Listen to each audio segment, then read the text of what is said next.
17 boulders, crowed the midwife, gargling.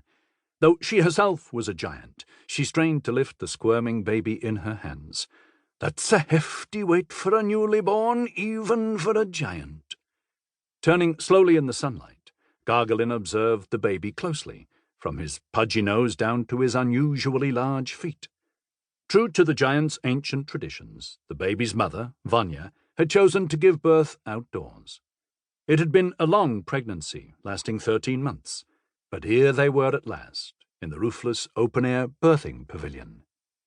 Set in the middle of a garden and walled by hedges, the pavilion was encircled by columns that had been carved centuries before from a hillside of silver quartz, the sparkling white rock that Fincayrans called giant stone. Those majestic columns reached skyward to the height of medium-sized spruce trees, which is to say they reached only up to the elbows of most fully grown giants. On each column were carvings of paired faces, one belonging to a famous giant, about whom bards had sung songs and told stories for ages, and the other belonging to that giant's mother, who had in most cases given birth right here, at this very place. "Hefty weight indeed," Vanya declared, a proud smile on her face. Carefully she raised her enormous bulk higher on the mattress, stuffed with willow boughs and rushes. "Now give him back to his mother, you hear, before you drop that weight on your toes." Wrinkling her leathery brow, the midwife scowled.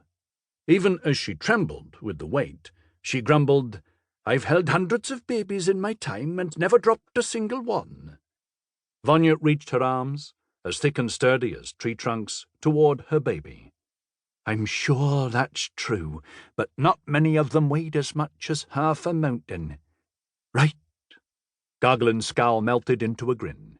"In fact, none of them was as big at birth as this one."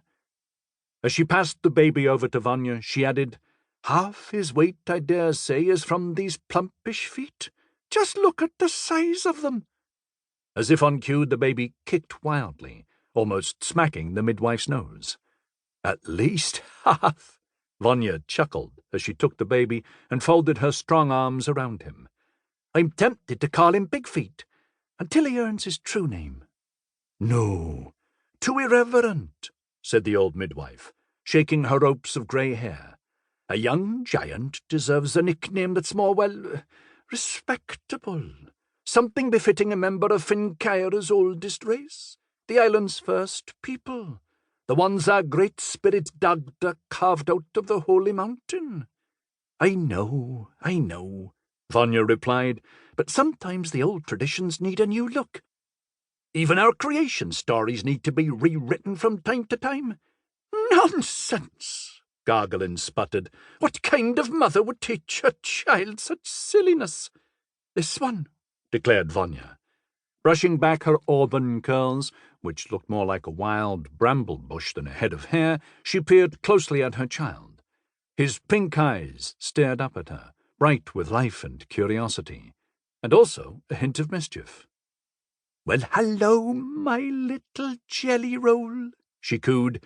"Something tells me you're going to be writing a whole lot of new stories with your life." The baby giant blinked his eyes, slowly and meaningfully, almost as if he understood. Vanya sighed, slumping a bit on the willow mattress. "I only wish your papa could be here to see you." She wiped her huge forearm across her eyes. "He'd have loved to play with your chubby toes." Like a tall tree that suddenly folded itself down to a smaller size, Gargling knelt beside the young mother and her baby. Although her old knees cracked so loud they frightened a nearby family of rabbits, who scampered away to hide in the hedges, the midwife spoke softly and gently. "My dear, I feel your loss. Jonkel was a great giant, and he would have made a very fine papa." Vanya drew a halting breath. "He told me to be brave, that day when he left to fight against Gower." She wiped her eyes again. "He just didn't say how brave." Gargling's wrinkled hand touched her shoulder.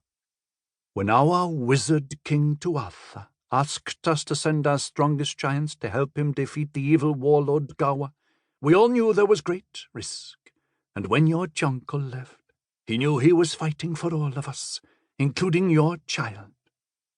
I just wish," said Vanya in a whisper that seemed impossibly soft for a fully grown giant, "that I could see him again, and show him our son,